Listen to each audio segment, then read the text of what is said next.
Welcome. Today is Thursday, January the 7th. You are at Advanced Level Chemistry at Spain Park High School. If you're enjoying these videos, please feel free to subscribe to my channel. Alrighty, so we've talked about ionic bonding. What happens with electrons in ionic bonding? One's given, the metal gives one to the non-metal. The metal gives one to the non-metal. So we can say that the metal loses an electron, the non-metal is going to gain one or more electrons, and as a result, we have a positive ion and a negative ion. What holds them together? They're opposite charges. The opposite charges, the electrostatic attraction or the Coulombic attraction. And we learned the other day just how to measure the strength of those Coulombic attractions by looking at the product of the charges and the distance between them. And then what's the key phrase for a metallic bond? It's the metal cations are surrounded by what? Sea of electrons. A sea of free-floating valence electrons. And since those electrons are free-floating, they can move. That means that they conduct electricity in the solid state. That's also why metals are malleable and ductile, because the electrons move, don't let positive get next to positive like what happens in an ionic compound. All right, so metallic compounds are just one pure metal is the simplest type of all atoms, just because there's only one type of atom. And so their bond is kind of unique. It's just the positive to negative between the metal cations and the negative electrons. Okay, so the third type of bonding is covalent. What happens with electrons in covalent bonding? They're shared. Okay, so the first blank, covalent bonding is the sharing of electrons between atoms, which results in a more stable electron configuration. What electron configuration is everything trying to have? Noble gas. They're just trying to get the full octet. The filled octet, a noble gas configuration. Okay. And holds or bonds the other atoms together to form, what do you think what do covalent compounds form? Think of, what's the smallest part of a compound? What's the smallest part of an element? What's the smallest part of an element that can still maintain the properties of that element? Atoms. What's the smallest part of a compound that can maintain the properties of the compound? A molecule. Okay, so they form molecules. All right, so what we want to learn now is how do they form these molecules? How do they actually bond? And you may have learned this, and again, in 8th grade, I know they talk about it some with single and double and triple bonds. What do you think the difference is between a single bond, a double bond, and a triple bond? How many electrons are shared? How many electrons are shared? Now this is going to be very deep, okay, so make sure you're listening carefully. In a single bond, how many pairs of electrons are being shared? One. In a double bond, how many pair of electrons are being shared? Two. And in a triple bond, how many pair of electrons are being shared? 3. Okay, do I need to go over that again? Okay, it's pretty straightforward. Single bond is 1 pair of electrons, a double bond is 2 pair of electrons, and a triple bond is a sharing of 3 pair of electrons. So let's just look at a couple of examples. So for a single bond,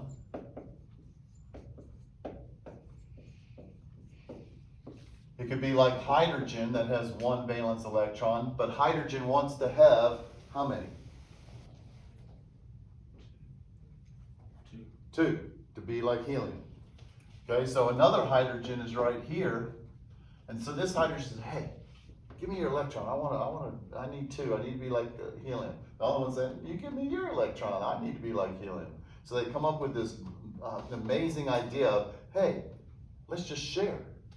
And so they end up just sharing 1 pair of electrons between the 2. And the bond that's actually forming is you have the positive nucleus in the middle here, the positive nucleus here. This electron starts being drawn over here. This electron starts being drawn to there. And so the electrons get trapped between the 2 positive nuclei. And so we end up having a covalent bond, a shared valence electrons, a covalent. We know that if you cohabitate, what does that mean? You cohabitate. Live together. You live together. You share the habitation. Okay? If you cooperate, that means you're working together to do something. So if it's covalent, it's going to be the sharing, the togetherness of those valence electrons. Okay? So we could represent this with a single line like that. We could also take chlorine. Chlorine has 7 valence electrons. Another chlorine with its 7. Okay? Again, each one needs 1. Losing or gaining doesn't help. It only helps one. It hurts the other. We want mutual satisfaction here, so we end up getting them to be able to share that pair in between. And so we could draw this like this. And then we put in these electrons. Okay? So now we're going to have some more. I don't even know if this is in the notes or not. I don't think it is. Okay? What do you think is a good name for electrons that are involved in bonding?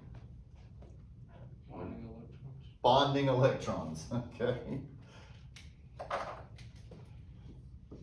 These are your bonding electrons. Or another are shared pair of electrons. Either one. Most of the time we talk about bonding electrons or the shared pair of electrons. So these are all valence electrons here, but they're not involved in bonding. What would be a good name for those if they're not involved in bonding? Non-bonding. Not exactly right. Non-bonding electrons. Or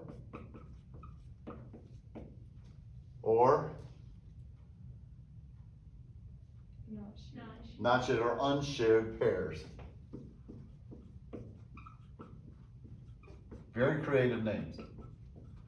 But there is one more name for these electrons that most people use.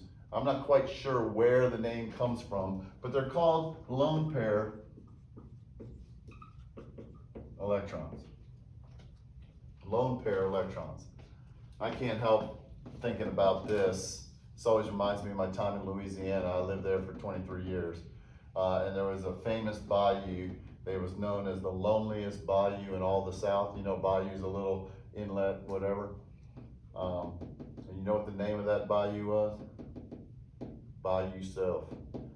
Bayou Self. Just the loneliest bayou in all the South. All right.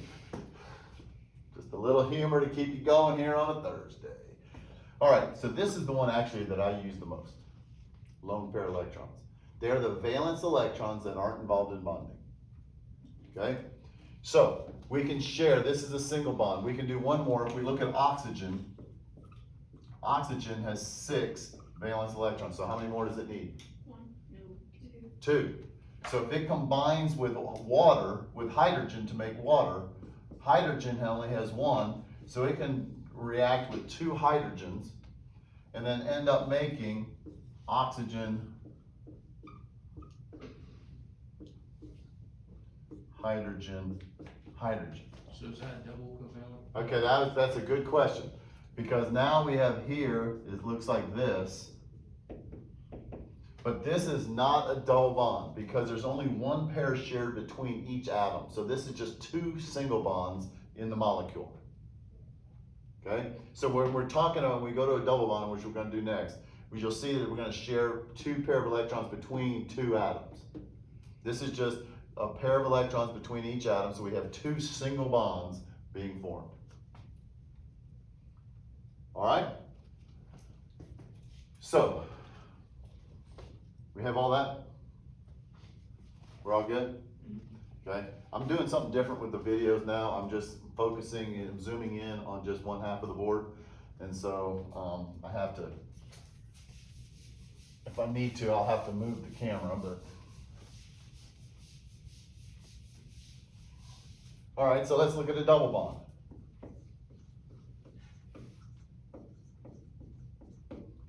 Okay, so a double bond, oxygen, if we take a big breath right now, what are we breathing?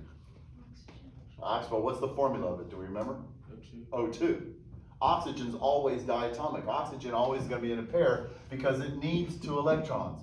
So another oxygen, with its 6, they come together, they can share here and end up having 2 pair of electrons shared between them. And we can draw that with 2 lines instead of just 1. So we have a double bond. So how many unpaired electrons do you have to have at least in order to be able to form a double bond? Say it again. 2. Which means that the halogens, they only have 1 unpaired electron. They can't form a double bond. Hydrogen only has 1 electron. It can't form a double bond. Okay?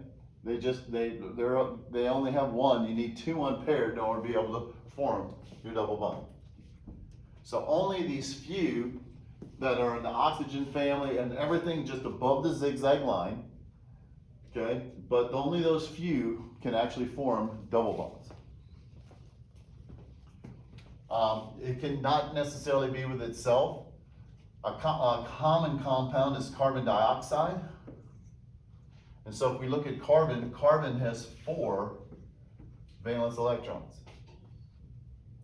Well, oxygen needs how many? 2. So the oxygen can come in here and share here and here. Another oxygen can come in here and share here and here. And so we end up getting carbon double bonded to oxygen, and then we put the lone pair in around the oxygen, and there's no lone pair around the carbon. So this would be 2 double bonds.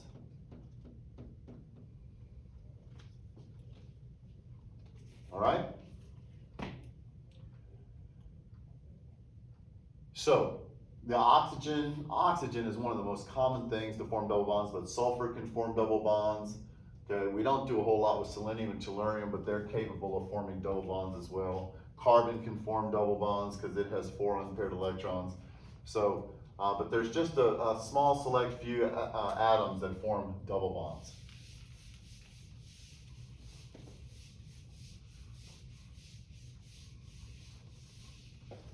So a triple bond.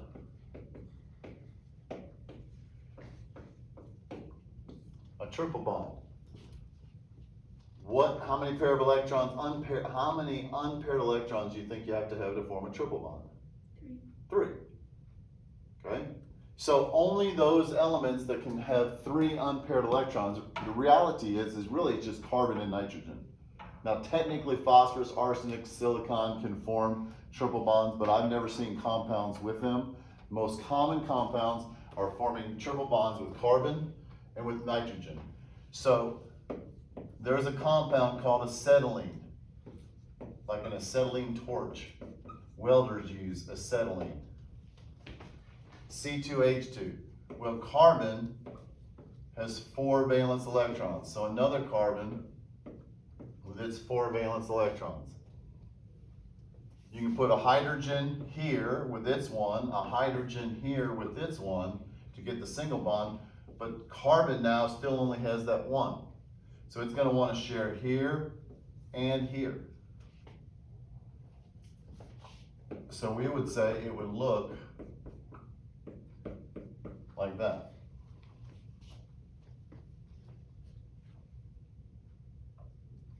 So you have a single bond between the carbon and the hydrogen and a triple bond between the 2 carbons.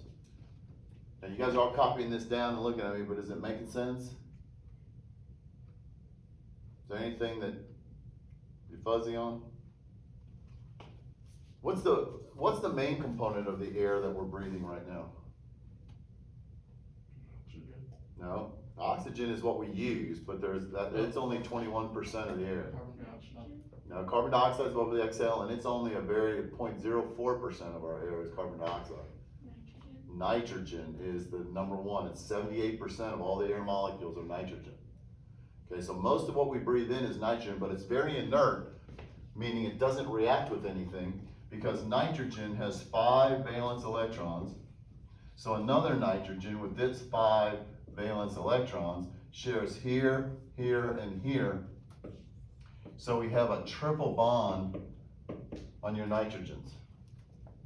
And so it's a very strong bond, so it takes a lot of energy to break it apart. So it likes the way it is, and so it doesn't react with much. Do you remember in biology, did you ever hear the term nitrogen fixation? Does that not ring any bells? Because plants need nitrogen to grow. It's a main part of the fertilizer, but you can't get nitrogen. They can't use it in this form because the bond's too strong. So they have little tiny legumes that are in the ground that can they react with the nitrogen in the air, and they break it down into compounds that the plants can use. Now we use fertilizer, a lot of it like ammonium nitrate and a lot of different things that have nitrogen in them, but not in a strong bond like this. The most common other one, okay, is hydrogen cyanide. And these can all go in your examples for triple bonds. Hydrogen cyanide, HCN, where carbon has its 4 valence electrons, put a hydrogen in here, and then we put the nitrogen with its 5, so it can share here, here, and here. So we end up getting hydrogen triple bonded to nitrogen with that one lone pair. That's the gas that they use in the gas chamber. Back even when capital punishment, when they would, that was a form of capital punishment people would use, and they would just drop some sodium or potassium cyanide into any acid. It would make this gas. The gas would come up, and apparently it smells like almonds. I'm not quite sure how they know that. Hey buddy, just take a big breath. Would you just tell us what it smells like so we can kind of watch out for it before you go? It supposedly smells like almonds. It causes all of your involuntary muscles to go into spasms, what makes you breathe, your heart, and all those things. And so you just kind of go into convulsions. And if the movie's all right, you foam with the mouth a little bit, and then you die. That's what, if any of the spy movies, whenever the guy has the poison pill in his tooth and he, takes the poison pill before he can get the information from him or before he gets captured, it's going to be a cyanide pill. It's going to be the cyanide that's going to kill him. Can't you make cyanide from like peach pits or something? Yeah. When you grind it up? Yeah. I'm not going to, we don't want to go into great detail on how to do that. Okay, so we have single, double, and triple bonds. And what we want to do right off the bat is we want to practice being able to draw these Lewis structures like I'm drawing here and learn how to do them to where any molecule that we're given, we can work out. So,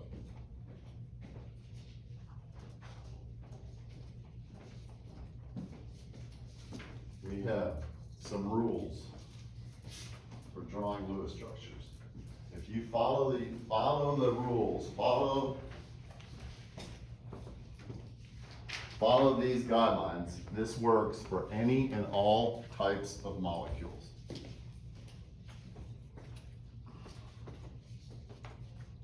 So, let's just go through a couple.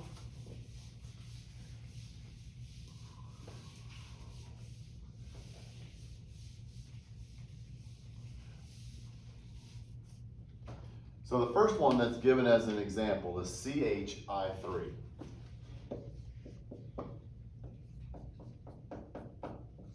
So the first thing, what's the first step say?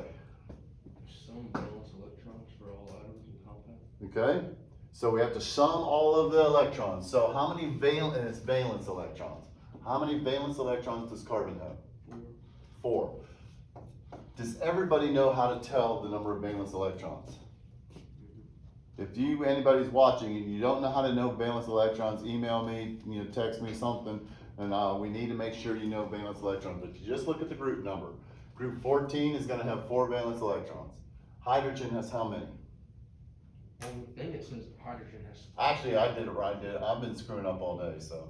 3. CH3I, so each hydrogen has 1, but there's 3 hydrogens, so we have a total of 3 more valence electrons. And what about iodine? 5. No, 7. 7. It's in family 17, it's a halogen, so it's gonna have 7 valence electrons. So total, we have 14 electrons.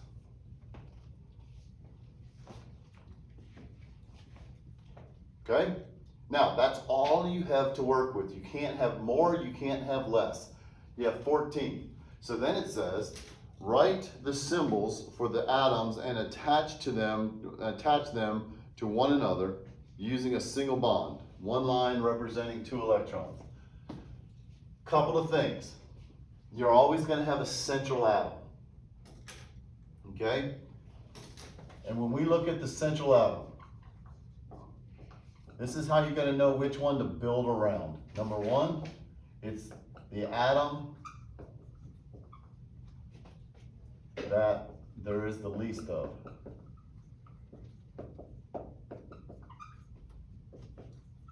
Now in this case, we have 1 carbon and 1 iodine. Okay? If a tie, the atom with the fewest electrons is the central atom.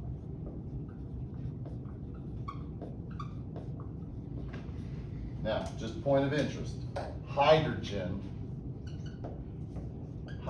is never, capital never, the central atom. Hydrogen is too small. Hydrogen can only be on the peripheral, can only be on the outside. Okay? So, seeing this has 4 valence electrons, this one has 7 valence electrons. What's my central atom going to be? Carbon. The carbon. So I have carbon, and I'm going to put my 3 hydrogens. 1, I'm going to build around, 2, 3, and then I'm going to put an iodine in this last spot. Okay? So, how many electrons does that account for? 8. 2, 4, 6, 8. But iodine has 7 valence electrons, so 8, 10, 12, 14. So now the goal is, hydrogen always wants to have its rule of 2, it wants to have its 2 electrons, so that's good. Iodine has its filled octet, so that's good. So this is a valid, good Lewis dot structure.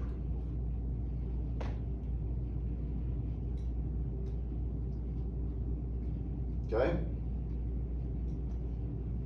Now if we look at the next one, NCl3.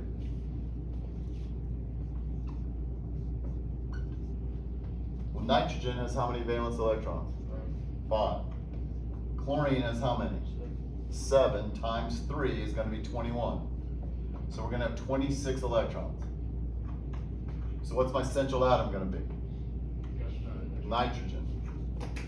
And then I just do nitrogen to chlorine, to chlorine, to chlorine. That's 2, 4, 6. Then we put the extra electrons always on the peripheral first. Then we add any extras to the central atom. So we're going to go 2, 4, 6. I have 26 electrons. I have to use all 26, no more, no less. 2, 4, 6. 8. These markers. 8, 10, 12. Always put them in pairs. Electrons always hang out in pairs. 2, 4, 6, 8, 10, 12, 14, 16, 18, 20, 22, 24. So now all 3 of these have their 8. So now the extra electrons go in the central atom, 26. That gives nitrogen its filled octet too. So that makes this a valid Lewis dot structure.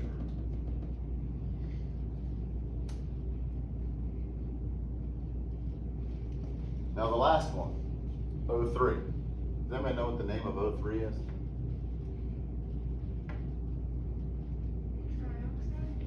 No, that's a good guess though. It's not, it doesn't have like oxide, I don't think, in it. It's like, it got a No. whole different name. Yeah.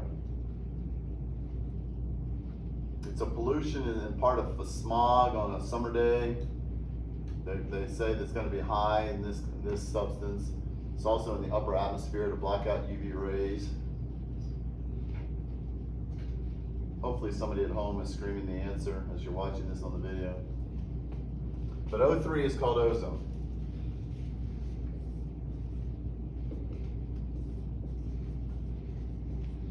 Ozone. They use it to purify water and different things. So how many electrons? How many electrons does oxygen have? 6 times 3 is going to be 18 electrons. Okay? So now we go oxygen. Now with the O3, it's got to be, you know, oxygen has to be the central atom. That's the only thing there can be. Oxygen, oxygen, oxygen. And it's very rare for it to be like that. We'll look at some examples. But 2, 4, 6, 8, 10, 12, 14, 16, 18. Now we have a problem. What's the problem? The oxygen wouldn't be oxygen because it has to have another 2 electrons. This oxygen right here is too short of having its filled octet. We have 8 here, but this one's missing. But we know ozone exists. So when the central atom is electron deficient, when you don't have enough electrons, then that's when you're gonna form double and triple bonds. So oxygen needs 2 more electrons. So now you got your choice. We're gonna use the Robin Hood principle. We're gonna steal from the rich and share with the poor. So the rich are the ones that have these lone pair electrons. Oxygen is the poor. So you can pick any two. I'm just gonna pick these 2 and we're gonna make a double bond right there. You could have made the double bond over here and done 100% right.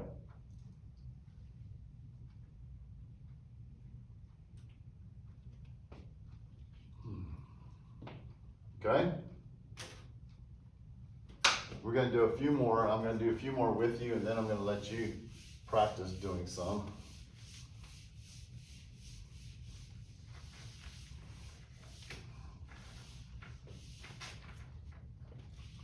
So, if we look at H2SO4, sulfuric acid, H2SO4.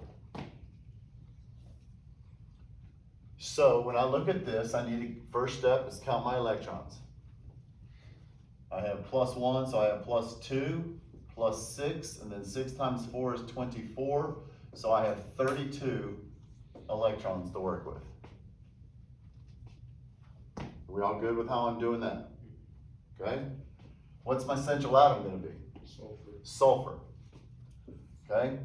Now, I need to go through, and this is where I'm gonna give you another things. Oxygens are gonna build around the central atom. They're not gonna ever build in a chain. Now, we saw that in ozone that it was in a chain, but when the oxygen's with something, it's gonna build around and we're gonna get oxygen, oxygen, oxygen, oxygen. Okay? Oxygen is not going to bond to itself in a single bond. In other words, you're not going to get a chain of oxygens out here. When oxygen does bond to itself, it's called a peroxide. They're unstable, highly reactive, and break down quickly. Oxygen does not want to bond to itself, it wants to bond to everything else. So we go 1, 2, 3, 4, then we can just put hydrogens on any of the 2 oxygens, because oxygen forms 2 bonds. So that's just my skeleton, that's step 2. So now how many electrons do I have accounted for? 12. So now I start on the peripheral. Your hydrogen doesn't need any more. I have 12, 14, 16, 18, 20, 22, 24, 26, 28, 30, 32. Everything's got its 8. So 2 things to add to this. Oxygens rarely bond to each other.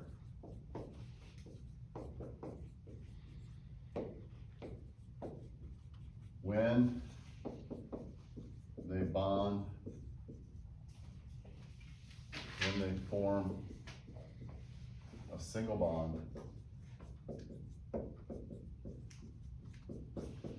called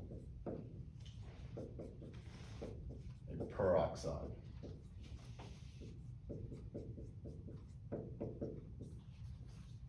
And the most common one on that one is hydrogen peroxide, which looks like this. When the oxygen is single bonded to itself, that's my peroxide right there. But that's very rare. Hydrogen peroxide, they say stored in a dark place. It is a cool, dark place. They put it in the amber bottles because light from the room, heat from the room is enough to break this bond and make it just go back to water and oxygen gas. So peroxides are very unstable. And then number 5, if hydrogen and oxygen are both present, and oxygen are present,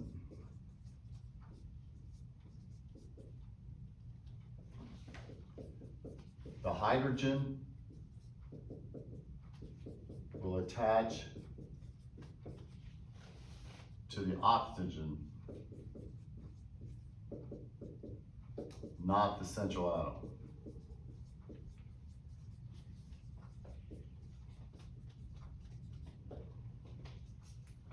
Okay, so notice the hydrogen's attaching here to the oxygens, not going to be on the central atom. Hydrogen and oxygen have a thing for one another. They bond very strongly, they bond very readily. I like to just kind of say is, you know, they're always together. Hydrogen is oxygen's hoe, H-O. They just kind of go together all the time, okay? So you can kind of remember that. Hydrogen and oxygen have a thing for one another, okay? So these are just kind of rules for how do we know what the central atom is and how do we know to build around and how do we do that, okay? Now, I'm pretty sure I forgot to run off.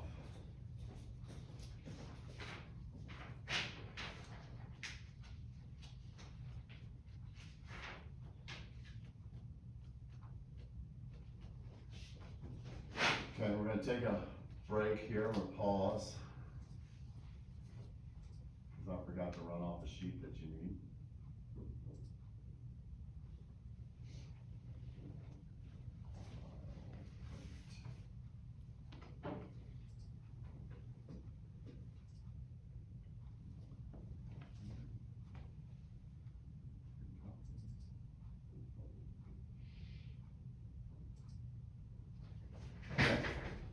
I will be back in 1 minute.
All right, so this just gives us some practice. So let's just start, let's look at the very first one. Okay. And I'm going to, and I'm on the, Sam, I'm on the screen when I'm over here, right? Your hand is. Oh Lord, so that means a lot of what I was doing. May not have made it. All right, so SO3. Okay, sulfur trioxide. So we want to count electrons. How many we got?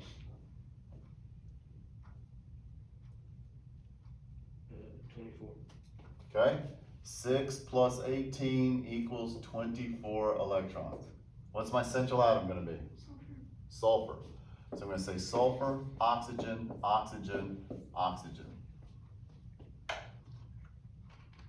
Okay? So now I have 2, 4, 6. Start on the peripheral, 8, 10, 12, 14, 16, 18, 20, 22, 24. Okay? I can't add any more electrons. I've used all 24, but what's the problem? Sulfur doesn't have enough. Sulfur doesn't have enough. Sulfur only has 6. Okay? So, that means I have to steal from the rich and share with the poor. Now I got 3 completely equal choices right here to pick from. It does not matter which one you pick. You have all of these electrons. I'm just gonna pick those 2 right there and make a double bond. Because now sulfur has 2, 4, 6, 8. Oxygen, each oxygen has 8 around it. Okay? So, then there's one just down the line that says number 4.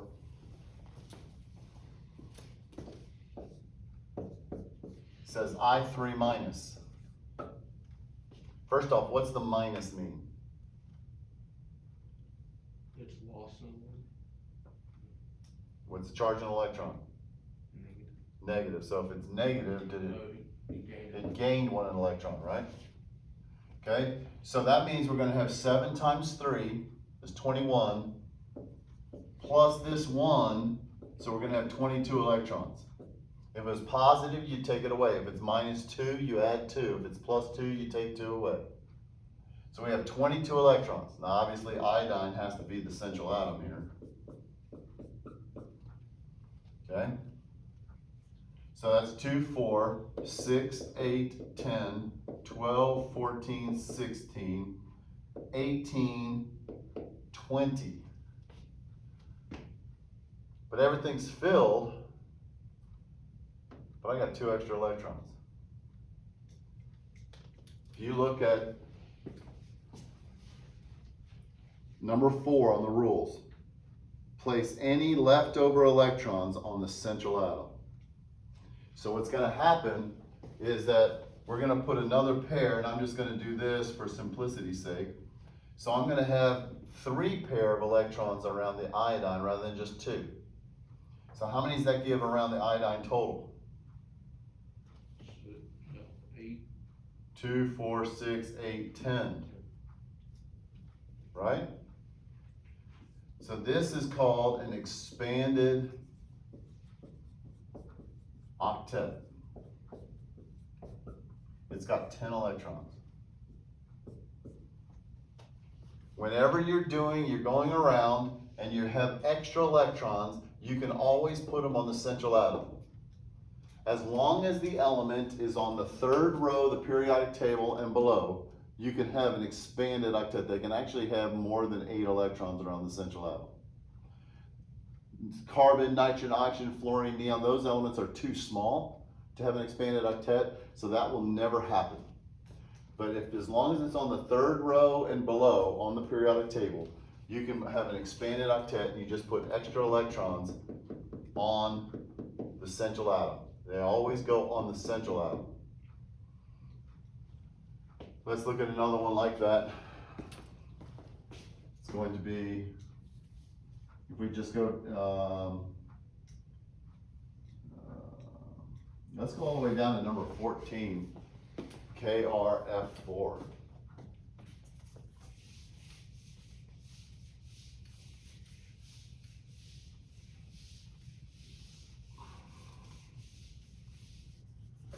KRF4.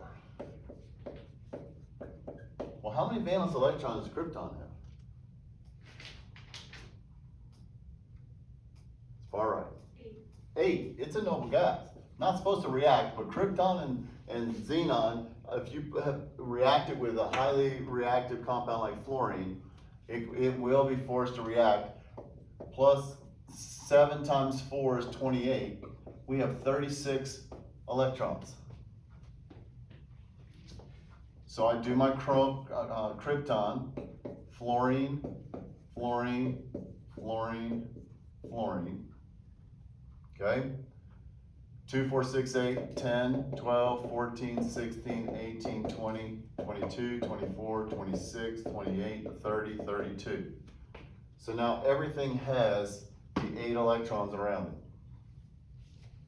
But I only have 32 electrons accounted for, so what do I do? Add. And it's always in pairs. Add the extra electrons in pairs to the central atom. Just cram them in somewhere. So again, this is another expanded octet.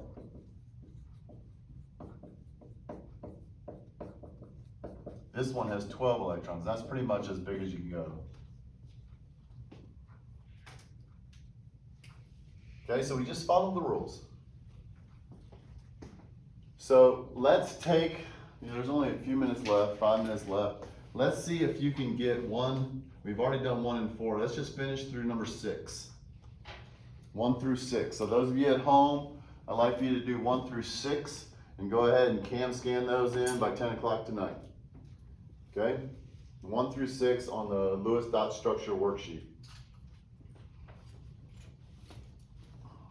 We're just solving it like we're not doing all the other stuff. Right. The only thing you got to do is number 1 is draw the Lewis dot structure. We'll learn how to do all the rest of them later.